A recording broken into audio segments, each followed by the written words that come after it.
Are you listening? Damn.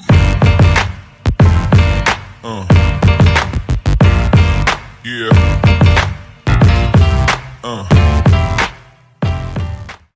Another episode of Trash Nice. Talk. With me, as always, is TJ O'Connor. Tonight we have Shannon Clark, who's getting ready for her next MMA fight going down December 21st at Canterbury Park, which is the most stacked card, to end the year with. It's going to be crazy. If you don't have tickets, get them now. Reach out to Shannon. Trash Talk is brought to you again by Valhalla Combat Sports Incorporated, Ink Strings Tattoo out in New Brighton, Minnesota, Origin Wellness CBD, TJ's mom, and the fighters. How you doing tonight, Shannon? Doing good. Thanks, guys. Oh, How no, are you guys? doing well. Thank you for taking the time to talk with us. Always excited to get a chance to talk to the Cannon. What's camp been like? I mean, you're coming off a fight just at the end of September, so it really hasn't been too long since your last fight. But you were kind of mentioning before we started recording, you weren't really planning on fighting this soon, but here we are. It's been the whole year has been a camp. There has never been a not a camp the whole year. So I don't know anything different, I guess. Yeah. But it's true. Like, we're 2 weeks out now, and less than that. But now our whole gym, 15 guys fought at Nison's for Savage Entertainment last weekend. So they were all cutting weight last week, and everybody was pumped up for that. And it was kind of they'd be like, we got all this going on next weekend, and then don't forget, a couple weeks after that, Shannon's fighting. So now it's all me. Hell yeah. But yeah, now everybody's Shark Tanks and pushing me hard this week, and it's fun. I think that's probably my favorite part is all of a sudden it's super intense. So I kind of liked having so many fights this year. Oh yeah. Well, that's what we like to hear too. Yeah. Good. Especially when you're training with a bunch of guys that are all getting ready for a fight. Theirs are all wrapped up now, and like you said, now everybody's there to help you and help push you, put you in that Shark Tank. And when they get done, some of those guys, it was their first fights, and then they came back. Then they're like, "Is the gym open on Sunday? We got stuff to work on now." So then, a bunch of guys came back excited to do stuff. So it's just great. Now it's just it's a great team to have right now. No, that's awesome to have that, because we've all been there where after a fight you want to take a little bit of time off, but to have the team surrounding you and going, no, we'll take a time off after Shannon's fight. We got Christmas to take a break on. We got to get her ready. That's great to know that you have that type of support focusing on you and making you better specifically. What's what? No, I said just focusing on you now that they've all had their turn. Now it's your turn to fight. Yeah. I think they know I like that, all that, attention when you're in the cage and there's just, people screaming. And at the gym, people are like, push it harder, crawl, get up. It's fun, when it gets intense. I know that there's a lot of fighters that don't like to focus too much on their opponent. They just some of them feel like it's a mind fuck or whatever. But a lot of the time, coaches study like crazy. What have your coaches and your teammates been doing to help you prepare for your opponent? And what do you know about her? I told everybody after my last fight, and I was like, I knew she had a daughter and I'm a nanny. And I was like, oh, I love it. That's cute. And then she was like, yeah, we can be friends. And after that, I was like, I don't know her name. I don't know where she's from. I know nothing, and I don't care. I don't want to know it. We're in a fight, and nothing matters. This, and plus, we're amateurs. I'm still learning. There's I do a lot of jiu-jitsu classes and striking classes and MMA. They're all different. The things you learn in jiu-jitsu, you can't use some of that. So only training for 2 years, I feel there's a lot that can happen in a fight, and I just have to keep practicing being in a fight, I suppose, to be better at it. You never know what's gonna happen. So they have if you watch my last fight, I gotta there's things I gotta work on. So they got they've looked for videos and asked around, she's done tournaments or stuff or whatever. But I block that out. I don't even think about it, because they'll tell me what to do. Be like, that's what I'm gonna practice. Yeah. Like Yeah. I'm just here to Yeah. keep learning. And I have like we got so many different like coaches, and some of my teammates are like really into studying and like looking everybody up, asking different coaches and teammates from other gyms like what they know. And that's Yep. cool if they have time for that, but like I'm just No, trying to that get that better. yeah, no, Yeah. that's extremely cool, I mean, and okay, so the people that might not know you or haven't had a chance to actually speak with you one on one, you are really nice and really respectful, and you said going into your last fight, you were thinking that, oh yeah, we could be friends, and things like that. Is that something that you feel like is a little bit of your personality and did you gonna have to do for the rest of your fight career where you just don't need to know who your opponent is? Because if you start to like them before that, you might take it easy on them, and I've Yeah, heard other fighters say that. Is that kind of how it is for you? I can't. I have been working on getting mean, and like Yeah. I can't know my opponent because I'm a nanny. You get to know the family, you get to know everything about them, so you can like take care of them better. In fighting, Yep. I can't take care of her better by knowing her better. I have to like know myself better, feel that energy myself. Yeah. So I And don't I want to like know that. them. I just wanna Yeah. fight. just want to get in there Yeah. and throw hands, and that's Yeah, that's the mindset you have, is just focusing on bettering yourself, especially like you said at this amateur level. I mean, opponents can change, things can change, so when you focus on yeah, bettering right. yourself and not the other person, it's only going to prove for improvement. So I mean, I think you definitely got that, and as well as great teammates and coaches around you guiding the way. Yeah, that's a good point because when I did this Muay Thai tournament and they were telling my coaches were like, "This is who you're fighting." We're at a tournament, so you can see everybody practicing. And then it was a different girl when I got in there, and I was like, "I'm in the wrong ring. Like I shouldn't. We gotta go. Yeah. Like this is the wrong place." So that like messed me up, and I got second place because I was like, "This is the wrong person." She's like way taller, and like this can't be the right fight. And I was like listening and like not. I wasn't just focused on winning. I was like Yeah. too many things Yeah. thinking about, and I realized like if I'm just like having a good time out there doing the thing, like that's when I'm doing best. Same in practice. If Yeah. I'm just like having a good time, just working hard, it's like that's when everybody's like good stuff. Yeah. Well, I like the aspect of I can't even remember what fighter said this, but they said when they're training as if they're about to fight themselves. They look at their tapes, they look at their videos, they look at film themselves rolling and sparring in the gym.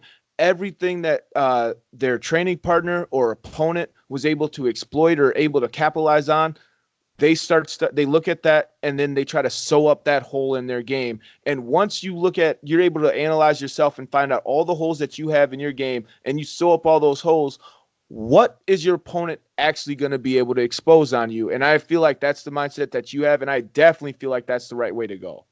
Oh And yeah, thanks. That's awesome. Like if you can tell that by just like seeing me a few times, but like last year the weekend that we had these fights, so it's called like I don't know, the December Niceness show. I watched that fight. I got 6 stitches Yep. and a broken rib in that one.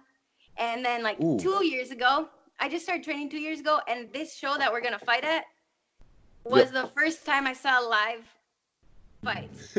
And at that day, that's when I met like some guys from American Top Team, and they were like Yep. they were so cool. And they like took me under my wing because my coach was one of the refs, so I just Yeah. came just to Yep. watch, see what's up. And then they're like, well, we got girls that you could fight here, like at Nison's, and I was just a month later. So that was Yep. my first fight 2 years ago this month. And then Oh, wow. after training for 5 months, so it's been a lot in the last 2 years. But so last year that happened. So yeah, I'm kind of excited because my first live fights are my next MMA fight. Where that's where I like realized Yeah. like It's fighters coming are full cool. That's circle. where it all started. Yeah, it wasn't like because I was like I don't want to punch anybody in the face. Like I just wanted to learn self-defense at first. Yeah. But fighters aren't there. It's a sport, and they're there to just show what they've been learning. Well, I Yeah. mean, that's what I saw. Everybody was like, nice, give me hugs. I didn't know Oh, anybody. I was yeah. like, these are real fighters, and now I'm a real fighter. Yeah. Well, I Yeah. know So, TJ has a what do you question, know? but I just gotta say this one thing before TJ asks his question, because you just reminded me of something that Israel Adesanya said when he fought for his world title, and he says from the nosebleeds to making his nosebleed, Yeah. and I just thought that was amazing, and it came full circle for him, and I'm just like, it's coming full circle for you going into this fight. I just wanted to point that out, like that's so awesome. Can't believe it. Yeah, no, that's the So Yeah. thing. like, It all comes back to where it started. You got the big fight. When did you actually get the call for this fight? And what was your initial thought when you realized that you were going to fight at Canterbury 2 years from the first show you went to? it was like Jeremy said he'll find me a 115er for the next time. And I was figuring it would be like February for LFA again. Yeah. But instead, I just got like mail at the gym with like posters with my face on it. And like, I guess I'm fighting. We gotta fight. Yeah, and I think that sums up your last point about being, oh, I'm a real fighter. I mean, that shows the promoters know you're a real fighter. You give them your word, you're going to show up. They're going to make posters with your face on it. That's the thing, and like that's a lot of what the guys at the gym are like. It doesn't matter. Like we're just gonna show up on weight, like ready to go. And that's their like whole thing. These guys, some of these guys don't even fight, and they're just here every day, like making sure everybody has a training partner. It's unbelievable. It's incredible. I love those And, like, guys. I love those Yeah. guys. One of my coaches said, those are the guys you need to like. Those are the people you buy a drink for. You know, everybody wants to buy you a drink. I'm like, I can't take all these, so you like can just give them to the people that you need that like take care of you. You know. Oh yeah. It's cool. Now, but before we start to wrap this up and everything, could you shout out some of those training partners and teammates, sponsors if you have any yet, and anybody else that's just been showing you extra support, and that's going to be there December 21st to watch you fight again? Yeah.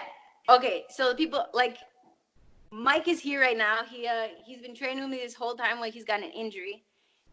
Yep. David Hurlbrink, he just moved away, but he's like one of our guys closer to my size. It's too bad that he moved away because he's really good to train with. He's like competitive, and he just fought not that MMA, and like he left me some some like hydration packets. I don't know that. So like, I don't have any sponsors, but he left me like a bunch of hydration packets and protein powder, I guess. So it's not right here, but anyways. Yeah, that's fine. That's fine. I'm sorry, I didn't mean to interrupt you. Oh, that's okay. This my coach, he gave me this coffee cup, and some like a sweatshirt for like watching, like cleaning up the gym and stuff. Anyways, Matt and Robbie are gonna be there in my corner next weekend. We got Gordon. He's here every morning training with me, like lifting with me. There's a lot more, and I saw them all. We always forget somebody. Yeah. They all know how important they are to this training camp, and that's what matters. Ashcon and Gabe, they're here like telling me, like Ashcon fought in Bellator, and he yesterday, like when he tells you good job, it feels like you did a good job. So it's real cool, validation. And they're like here at 6 o'clock in the morning, 5 o'clock in the morning sometimes, just like on the weekend, so they get time in. And man, I just gotta appreciate all these guys. Like they just want to push me. They just want to have fun. Some of the people are just here like they want to have fun. Tyler Ray, he's like been really pushing me hard he does like some striking classes. He's had a few kickboxing fights, and he went to a Muay Thai gym for a while. And we're just lifting each other up, you know? Oh yeah. That's great. Yeah. Well, that's always great to hear. Dad, gotta shout out my mom and dad. Yeah. Thank you so much. Love you. Oh yeah. And no, that's great that you have. Oh, sorry.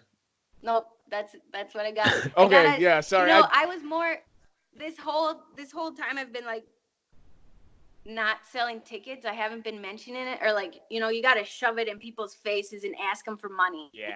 And that's hard. I'm like, it's Christmas time. You're not like, who's gonna have $40? You know, people like. Yeah. Hopefully you can do it, but I know like it's gonna be hard, and maybe you're leaving for Christmas. It's like the week before Christmas, so my coach actually he's got to go away for Christmas too, so he's not gonna be there that night. So hopefully the team can all come and support. We're the hometown team, so like I know I don't want to disappoint Jeremy by not selling a lot of tickets, but I'm not pushing it because this is for me. This is like, I want to do that. I want to have fun. I don't want to have pressure of like, you spent $40 and like, now I got to put on a show. It's like, I'm going to do it because I like to do it. Oh, yeah. I love that. And I think that was a great way to wrap it up. I mean, Definitely. Cool. Fucking December 21st at Canterbury Park, Shannon the Cannon Clark. Make sure you reach out to her for tickets. Get them. She's not going to be pushing them, but just go up to her and buy the tickets, you guys. Get them. It's Christmas. Her. It's Christmas. Buy tickets for your loved ones. Buy tickets for yourself. Go support Shannon because she's always going to put on a fight, and I'm always excited to watch. So I'm excited to see this. You're fighting Damaris Waldner, and this is going to be a good fight versus two ranked gals, and I expect a scrap. So I'm looking forward to it, and best of skill to you. Oh, yeah. I went from number 4 on your guys' rankings to number 10 real quick. But still on the top 10, so it's all right. Always. We'll see what happens after this one. Yeah. Are you listening? Damn.